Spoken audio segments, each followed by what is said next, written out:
Welcome to the podcast. I hope you're having a great week. I hope you're enjoying your dogs. And I want to talk today about a topic that is super important, and that is multiple dogs. Whether you're getting a new dog, whether you have the idea to get a new dog, or whether you have multiple dogs in your house now that aren't working out. I want to talk to you about, probably end up doing more podcasts than just this one on this topic, because I think it's an important topic that we don't often address. So, what's involved in it. When you bring your new dog home, we'll kind of bounce all over the topic. We'll really talk about it casually to address it. If there's more issues you have, let me know. I'll address specific issues. This was actually a podcast that was suggested to me by a member, which is always one of my favorite topics to pick up, is if you guys want to hear about something, let me talk about it. So you guys always complain about the podcast having too many commercials, but good thing here is there is no commercials in this, thanks to my sponsor, Visionary Pet Foods, who make an amazing product. I feed it to my dogs. A ketogenic friendly food, totally ketogenic, high in fat, high in protein, low in carbohydrates. So sugars are not healthy for us or for our dogs.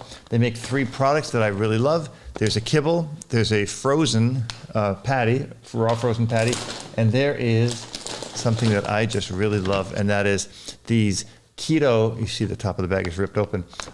It's a keto freeze-dried food that I use as a treat, and it's just amazing. The dogs love it. Very, very healthy. Let me just show you really quick the ingredients in here, which is completely insane. Listen to these ingredients. Listen to my pronunciation of them, and then try to pronounce the first few ingredients in your dog's kibble or your dog's treats. Listen to these ingredients. Beef heart, broccoli, green beans, coconut oil, chia seeds, red cabbage, sunflower seeds, beef liver. It's 2 words, which is one thing. Calcium carbonate, kelp powder, zinc, amino acid chelate, vitamin E, vitamin D3. I was able to pronounce every single ingredient in this. Try that with your treats. Probably won't happen. So, Visionary Pet Foods, try them. Go over to my site. There's a coupon code on my store page. Use it. You'll save money, and you'll love this food. It's really good for your dog. Multiple dogs. Again, as you know, all my podcasts is just me rambling on. I don't really go off notes. I don't try to look at questions before I answer them. I want to give you my gut feeling on what I feel about things. I want to be upfront. I want to make sure you know how I feel, and I want to make sure that you understand that I'm talking from my heart about this stuff. So when I talk about multiple dogs, it's something I've done. It's something I've done many, many times, and it's not super complicated if your dog has structure. If your dog doesn't have structure, it ain't going to work, right? You're going to have a free-for-all in your house, and you see these nutty people who have 5, 6, 7, 10, 15 dogs in their house, and they're insane. You want to do this the right way. You want to be fair to your dog. You want to be fair to the new dog that's coming in, and you want to be fair to yourself. That's really important. You don't want to make your life a miserable living hell. You want to make your life pleasurable. By adding an extra dog, it should add more pleasure, not more torment and headache, and that's sometimes what we end up doing. So first off, if you don't have a dog, or if you do have a dog and you're bringing another dog in, don't make it another dog's, right? Make it another dog. People notoriously will get litter mates, and there's nothing but problems for people who get litter mates, because those dogs end up bonding more to themselves and become harder and harder to train. Dogs rely on structure. That structure can come from one another, it can come from somebody else. But when you're not able to inflict or impose or put that structure on a dog, they'll find it for themselves. When they're with another same age, same parent, like litter mate, they end up really bonding strongly, and they team up. So it's very hard to catch one, and you can't catch the other one. They're doing something naughty. They see you have a weakness there. They take advantage. It's not a good, it's probably the worst thing people do is get litter mates. The second worst thing they do is they get 2 dogs that are the same age and bring them in together into the same house. The exception being dogs who are a bonded pair. You see them in a rescue, they've been together forever. It's obviously very cruel to separate those dogs. Although saving their life individually, I've rescued dogs before that were bonded pairs, and I remember this woman who lived in Canada, was a Shar-Pei rescue woman, just a really, really amazing rescuer. I sent her a bonded pair of male and female, and she separated them out immediately. And she said, the male was miserable. The female was just picking on him over and over and over, and She was blind, not the woman, the dog, but it was for the much better, right? So if the question is, should we save the dogs by separating, the obvious answer is yes. If they're bonded pair and you can do it, great. And if you can't, still try to separate them. You don't want to get one, dog that is going to be overly dominant over the other one, especially if it's the new dog you're bringing in. So if you currently have a dog and you're getting another dog, think about the welfare and the happiness of your dog. Your dog must come first. So that means if it doesn't work out, if it does not work out and you can't get these dogs to get along, then the new dog must go. Simple as that. There's no other question in my mind. Bringing those dogs in, bringing this other dog in, should be done through structure. You should bring it in. You should obviously know something about the dog. If it's a puppy, you obviously don't, but you know that it's a blank slate and you can work with it. Make sure your dog is friendly for other dogs. Make sure you're not bringing another dog in that's going to get bit, attacked, bullied, or pushed around that much by your dog. I mean, if they get pushed around a little bit, it's okay. But if the dog is completely being bullied, it's really unfair to the new dog. It's equally and even more so unfair if you're bringing a dog in that is going to bully your dog. I worked for a company a few years ago that was a very big company, that the head of the company came to me and she had a Black Russian Terrier and got another Black Russian Terrier, and they weren't getting along. They were fighting. And you don't want two Black Russian Terriers fighting in your house. And she asked me my opinion, and I said I would get rid of the new one. Right? Because that was the troublemaker, the new one, and that's the one she loved, and that's the one she was babying and coddling and everything like that. And it was a disaster, right? So, she didn't want to hear that, which, what else is new? People don't want to hear the truth. They want to hear what they want to hear. But that was my suggestion. So when you bring a new dog in, your dog comes first, the new dog goes in a crate, they get limited interaction, supervised interaction, you watch them, and you watch them for several months. It's not just watch them for 2 or 3 days and, everything's hunky-dory. Usually doesn't work out that way. And even sometimes dogs that don't get along really well early on can learn to get on with each other. They can really learn to get along and have a really happy life. You must structure that, right? You must structure that in order to make this successful. If you don't, if you're just going to let it go willy-nilly, then you're leaving it up to the dogs. And dogs often don't make good decisions. They jockey for position, they jockey for power. That position, that alpha, that role model, that leader, whatever you want to call it, should be you. In fact, it must be you. If it's not you, it's a disaster. It's just not going to work out. So you must man up, woman up, whatever you want to call it, and be strong enough for your dog to respect you and to know that you are in control. That when I brought Maya into the house, Maya was a very, very strong female. Goofy is a very, very dominant male. I knew I had enough control over Goofy to make that easy, and I knew I could control and impose that kind of control over Maya.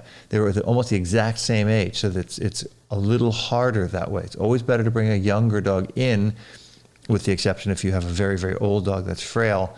Bringing a young dog in is sometimes not fair, but a couple years difference is a good idea. I always tell people, if you have a current dog, once the dog is really solidly bonded to you, which is going to take over a year, and really well trained, well structured, then you can bring in a new dog, bring in a puppy, bring in a younger dog, or anything like that. Goofy, come here, get in your bed. And you have to be able to control the dog. So when we brought Dwayne-A-Mater in, I knew I could control Goofy and Maya, and they played nicely with Dwayne, and a little rough sometimes, but that's just the way dogs are. I knew how to read the body language. I knew how to watch the behaviors. I also brought Goofy and Maya into Boz's life. Boz was, I think, 15 then, and now he's 18, and everybody still gets along great. There's no issues, because I tend to be a dog Nazi. I tend to really over-manage all the issues that might happen. I don't let dogs work it out. That doesn't happen. A lot of people say, you let the dogs work it out. It's really good. It's not. It's not good, because dogs work it out in their way. I want everything worked out my way. I know when I put things into play, step 1, 2, 3, then I know it goes to 4, 5, and 6. If dogs put it into play, they might put it step 1, 6, 9, and then I don't know where it's going from there. So think about that. Think about when you bring a new dog in, your dog comes first. The new dog goes in the crate. If something happens, the new dog goes. That's really important. And you have to structure this interaction early on. The dogs get to see each other. They get to go for walks together. They play together. Very limited, short durations of play. Because the whole idea is you don't want to impose corrections. You don't want to correct the dogs. You will, but it's not your goal to do so. So it's your goal really to get your dogs to get along, build on positive experiences. The more positive experience they have, that when a negative experience finally comes along, it's going to be okay. It'll work its way out. You must build on positive experiences, or else you're just setting your dogs up for failure. The more times they have fights, they hate each other, they leave each other in a negative realm, they try to attack each other and you separate them. Every time that happens, you're setting your dogs up for a negative experience that is just built upon and built upon and built upon. I knew a guy who got married. His wife and him, they wanted to rescue a dog. They rescued the dog. They brought it in. His dog, that was his whole life, for years and years and years. They left the two alone. They went out to dinner and they came home and his dog got killed. It got mutilated. There was blood everywhere in the room. And it shocked him for life. He was never the same afterwards, which is totally understandable. If it happened to me, I wouldn't be able to handle it either. So don't trust too quickly, right? It's super important to think about that. Your dog is trusting you with their life. Take that trust very, very seriously, because it's going to be a disaster if you don't, if it goes the wrong way. Think about the long term, right? Don't think about this like, oh, this is great, it's fun, it's this, it's that. The long term is these dogs are going to be living 10 to 15 years. And during that time, how much more happy times are there going to be? How many more sad times? You want to err on the side of much more positivity. And that is, if the dogs aren't getting along and you're trying it, and you see that there's just issues. Your dog is way too dominant, or the other dog is way too dominant. Those are things, make your decisions early. The dog can be returned to a foster, can be returned to the shelter. If there's no negative strikes on the dog, it's not as big a deal as if the dog, if you have to return the dog and you say, well, the dog killed my dog, that dog's probably going to go down. Be of critical importance is be super fair to your dog. Your dog comes first. That means make it fair, make it safe, and make it positive for your dog. Because if you don't, then you're going to end up with really bad juju. Your dog is going to hate you. You don't want your dog to hate you. Your dog is not going to trust you. You must have trust. But most important, when you bring this new dog in, it's about structure. It's about getting the dogs to understand, I believe in you, I trust in you, and that trust is never broken. I've had Silly, which was a Shar-Pei. I brought another dog in, and that dog was trying to attack Silly. I sat in the house for 7 days. I never left the house for 7 days. And on the 8th day, they got along fine. Now, I always watched them. I always supervised them. And sadly, Boots, the other Shar-Pei, had some issues, some behavioral issues. Some medical issues. He had behavioral issues, so we worked through them. Some medical issues. And he passed away 4 or 5 months later. But these dogs were best of friends from that day on. Once they saw the structure that they were imposed with, they loved it. They had a really, really great life together. Goofy and Maya, Dwayne, Jimmy, Boz, everybody gets along. It's about structure. Now, let's talk about living with multiple dogs in your house. That's really, really critical. And how you interact with them whenever you have more than 3 dogs or more, you have a pack. And the way they interact is a different dynamic than 2 will interact, right? 2 will play with each other. They'll have their relationship. They'll have an actual relationship between them. When it's 3, there's a jockeying for position. There's a jockeying for alpha. There's a jockeying for rank. There's a lot of stuff going on that you want the dogs to know comes through you. So in my house, the dogs always understand that I come first. And it doesn't have to necessarily be the whole thing of, oh, I walk through the thresholds first and stuff like that. That is a good idea. But if you're really in charge, if your dogs really understand your position as being the leader, of being their leader, and I don't really like the term alpha that much, but because alpha is always seen, or dominant, those words are really seen as negatives, and they're not. They're actually putting the dog in a position where they don't have to think about that. Dogs don't want to be the leader. They don't want to be in charge. They want to feel safe and know that somebody else is taking care of that. So The mistake people make, like I say always, is with litter mates. It's the biggest mistake that they make, because those dogs will bond more to each other. And when you want to train them, you have to now separate them out. Separating out litter mates is super hard to do, because they've bonded so strongly together. And this same thing holds true, that if you have two dogs that are kind of similar in age or similar in drive, you can't just say, okay, I'm going to train you and you sit over there. The minute I put Goofy on the treadmill, Maya's inside screaming, wanting to get on it. Same is true in the reverse. You have to, and when it comes to training, you have to work through that. You might have one dog screaming, trying to get to interact with you, to play with you, to train with you, but you have to understand that that dog then will get that opportunity. They will get to train with you, but they have to wait. And you're going to pick your first dog, right? Your oldest dog, the alpha dog, your main dog, is going to be the first one that trains, the first one that plays, the first one that gets to eat, the first one that gets to interact with you, the first one that gets groomed and petted, and the first one that gets the right to get on the bed. All those things are really important. If you have a hard time imposing structure, then I really recommend you impose structure. I didn't say that wrong. If you have a hard time with structure, I suggest you really impose structure for your dogs, because your dogs will see that as a level of safety. And when you have more than one dog in the house, that jockeying for position is the #1 dynamic that can cause you problems.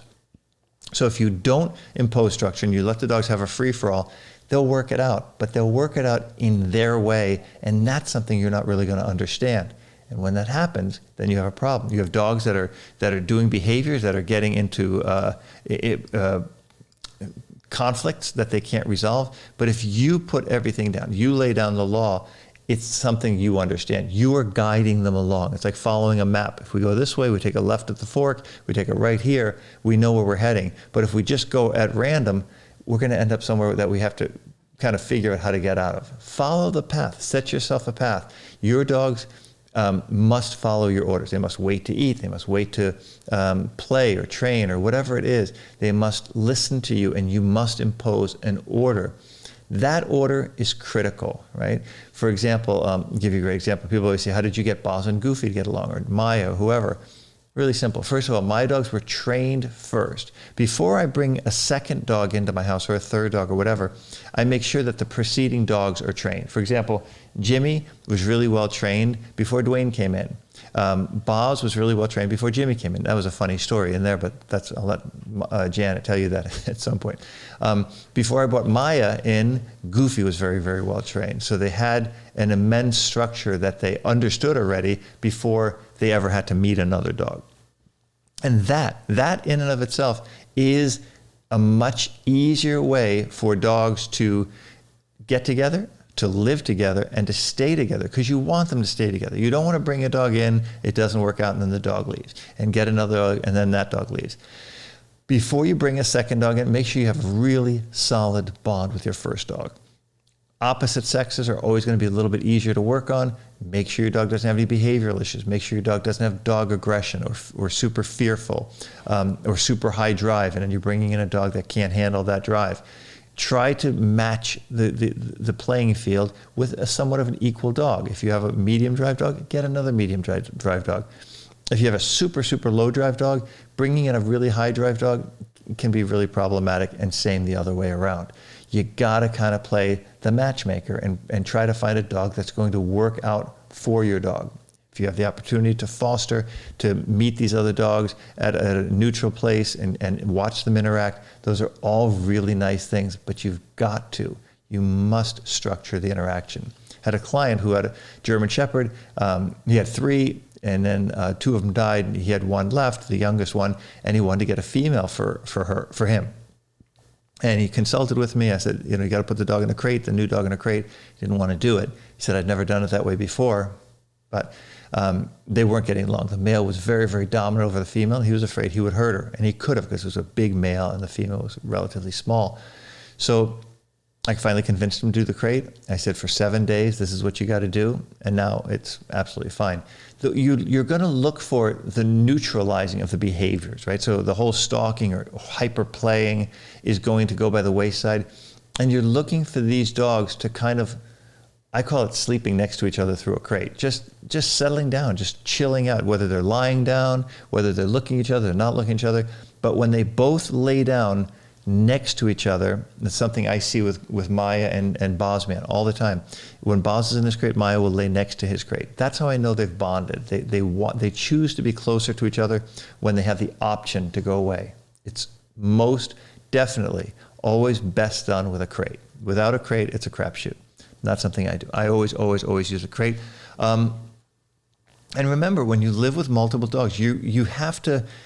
It has to be fair, but you have to pick favorites. You know, you're going to know at which, and it doesn't mean you love this dog more than the other dog. When I say favorites, it means that feeding time, this dog gets fed first, that dog gets fed first. When it comes time to be on the bed, you get to be on the bed, you don't get to be on the bed. Those are things, and then you can change that. You can say, okay, tonight you get to sleep on the bed, next night you don't. If not, if you have 3 dogs and they start to sleep on the bed, then it can be a disaster. It can be really, really hard.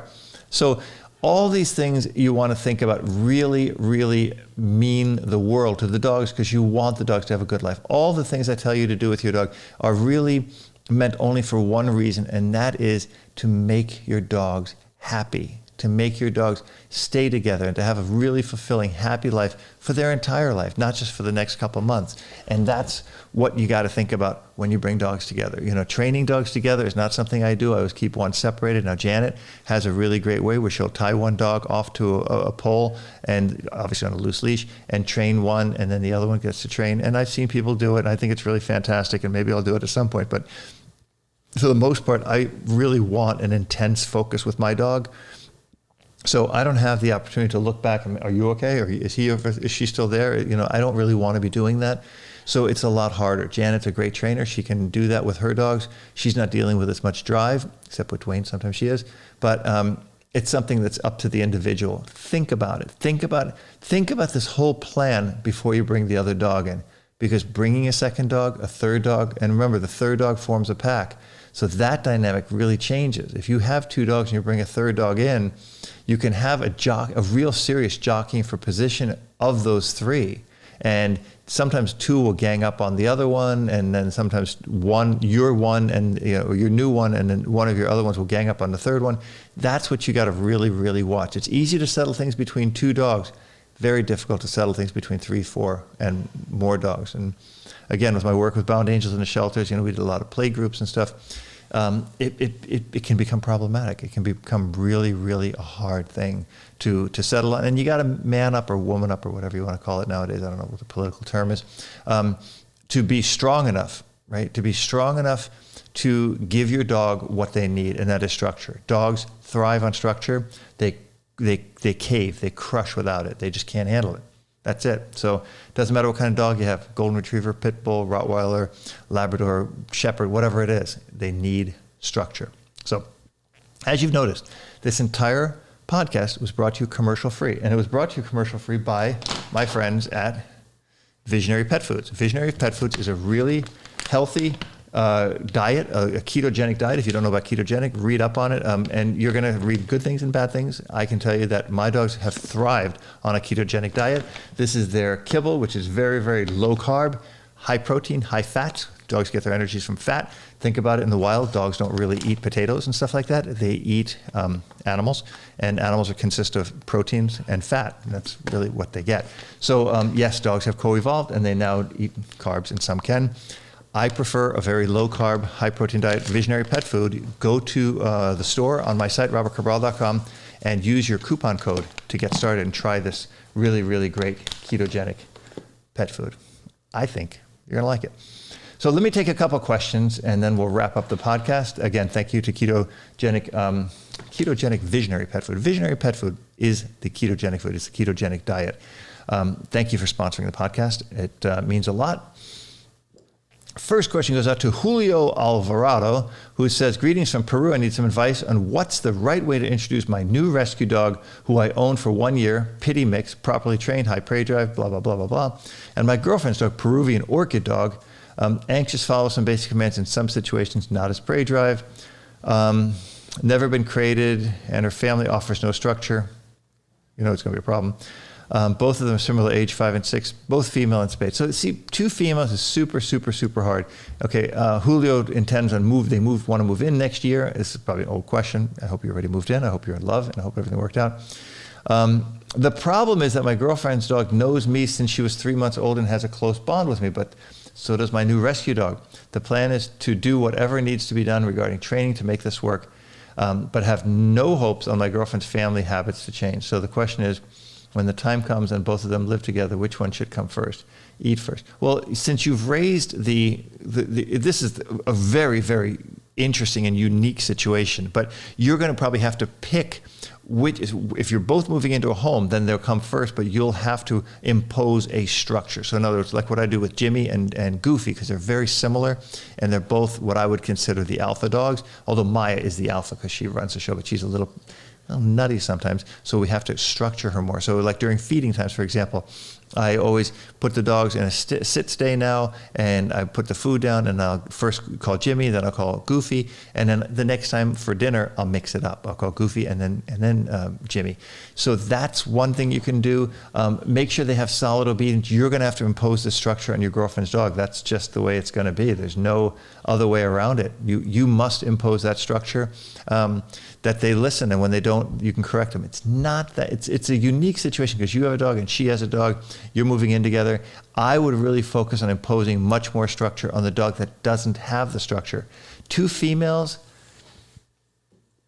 it's a tough one. That's a really, really, really tough one. I would do short durations. I would try to impose a crate. One is in a crate, one's out of a crate. Let them see that you have the ability to keep them apart. And go slow, take a lot of walks together, take them out together, keep the interactions super short in the beginning, do some practice things before you move in together. Have a sleepover, have one dog in a crate, the other dog out. It's going to be important. And if the one dog is not good with a crate, then I would probably put the other dog in a crate and hope that the one you said is really well trained, because I think that will work out. That will give you the opportunity to really build that structure, because that's the only way it's going to work, especially 2 females. Richard says, I'm getting a new puppy. How do I introduce her to my current dog? Well, the way you're going to do that is the puppy's going to go in a crate. The puppy goes in a crate, and every interaction with those 2 dogs is going to be supervised. You're not going to do anything until your dog accepts the puppy in the crate, and you'll see that by your dog settling down, hanging out near the crate, not being super instigative, not trying to initiate play, but rather accepting the presence of the other dog. And that same thing is going to hold true for your puppy. Your puppy has to kind of learn to seeing you interacting with your current dog that comes first, right? One thing I did was really, really good with Bozman, because he is really small. With Goofy is my current dog, Goofy, knew that if something's important to me, it has to be important to him. And what I would do is I would hold Boz in my hands, I would pet him, and I'd say, I love you, Boz, and give him a lot of that energy. And then I would go to my dog, Goofy, and I would say, oh, what a good boy, Goofy, what a good boy. So that he would see that I could give attention to another dog, and that was a positive thing for him. Be careful doing that in the beginning, because your dog's going to try to jump up and play with the new dog, and you don't want that. You want your current dog to know how important this new dog is to you, and that he must abide by that. He must understand that. He must give into that. He just has to. But using a crate is going to be really the very, very best way to do that for the new puppy, to go in a crate. Next question goes out to Albert, who says, I have a male, very dominant dog. What's the best second dog to get to keep him company? None. If you have a very, very dominant dog, whatever dog you bring in, if you bring in a very submissive dog, he's going to dominate this dog, and he's going to make that dog miserable. And if you have a dominant dog and you get another dominant dog, then you're going to have a fight. So what I would do is I would work with your dog, train your dog, get your dog exposed to other dogs, to be more neutral to other dogs, and then consider it. But go super slow. You're probably not a good candidate for getting another dog. I would not do it. That's my opinion. Work with your dog. Your dog's dominant. He's going to make another dog's life miserable, and that's not what you really want to do. So anyway, that's the end of the podcast, guys. Thank you for tuning in. Remember, follow me on social media, on Instagram, on Facebook, YouTube. Subscribe to all my videos, and subscribe to my channel on YouTube so you can see all my videos. Be sure you hit the notification bell so that you're notified of new videos coming up. If you like this podcast, it's available on Google, it's available on Apple, it's available and tons of places where podcasts are available. Be sure you share the podcast. Tell people, please help your friends train their dogs. A trained dog is a happy dog. Check out my site, robertcabral.com, for the very best online dog training videos and lessons available anywhere. I promise you that. And again, thanks to our sponsor for the show, Visionary Pet Foods. Ketogenic food for your dog for a happy and very, very healthy dog. I'll see you next time. Take care.